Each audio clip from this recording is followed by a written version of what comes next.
পেহেলগাঁও কাণ্ডের পর সিন্ধু জলচুক্তি বাতিল করেছে ভারত। এরপর উভয় সংকটে পড়েছে পাকিস্তান। একদিকে ঝিলাম নদীতে জল যেমন শুকিয়েছে, তেমনি পাকিস্তানের অন্য প্রান্ত ডুবছে ভারতের ছাড়া জলে।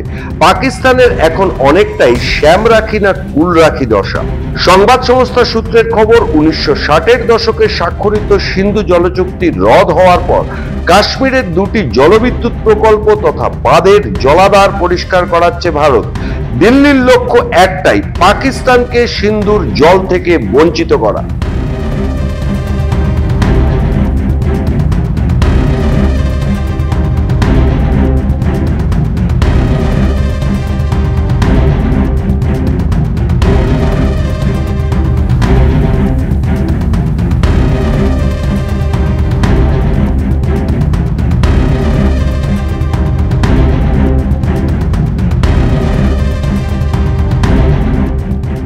সূত্রের আরো খবর, সিন্ধুর দুই উপনদী চন্দ্রভাগা ও বিতস্তার উপর নির্মিত সালাল এবং বাগলিধর বাঁধের জলাধার পরিষ্কারের কাজ শুরু হয় বৃহস্পতিবার থেকে, চলে শনিবার পর্যন্ত।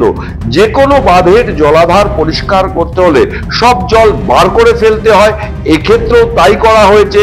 কাশ্মীরের নদী উপকূলবর্তী এলাকায় বসবাসকারী সবাইকে সাবধান করে দেওয়া হয় প্রশাসনের পক্ষ থেকে। যদিও প্রকাশ্যে এবং সরকারিভাবে বলা হয়েছে জলাধারগুলিতে জল ধারণের ক্ষমতা, জলবিদ্যুৎ উৎপাদনের পরিমাণ বৃদ্ধির স্বার্থেই ভারতের এই পদক্ষেপ। ভারত যদি সিন্ধু অববাহিকার বাঁধগুলিতে লাগাতার সংস্কার চালায় তবে তার প্রভাব পড়তে পারে সীমান্তের ওপারে, কারণ সেচ জলবিদ্যুতের জন্য সিন্ধুর জলের উপরই নির্ভরশীল পাকিস্তান।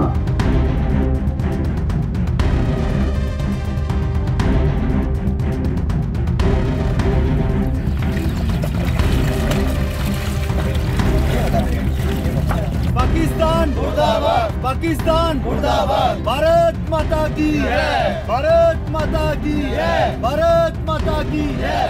आज दरिया चनाव पर मैं जहां पहुंचा हूं, मैंने देखा कि मेरी 75 साल आयु हो गई है और पहली बार देखा है कि दरिया चनाव का पानी भी बंद हो सकता है।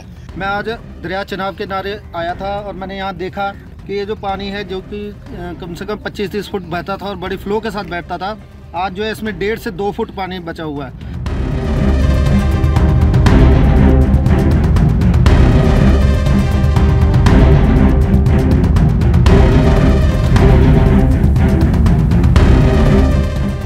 थर हो जाएगा, ये सारा मुल्क थर हो जाएगा। अभी पानी का मसला है, सारा पानी का ही, पानी सवा तो कुछ ही नहीं है। কূটনৈতিক মহলে অনেকের মতে ভারতের এই পদক্ষেপ আসলে পাকিস্তানকে হাতে না মেরে ভাতে মারার চক্রান্ত। এদিকে পেহেলগাঁও কাণ্ডের পর পার হয়ে গিয়েছে টানা 11 দিন। এখনো সীমান্তে যেভাবে পাক সেনা বিনা প্ররোচনায় ভারতের উপর গোলাবর্ষণ করছে, তার পাল্টা পদক্ষেপ হিসাবে ভারতের এই দীর্ঘমেয়াদী পদক্ষেপে পাকিস্তান যে অচিরেই পথে বসবে সে কথা বলাই যায়। ব্যুরো রিপোর্ট, নিউজ পোল বাংলা।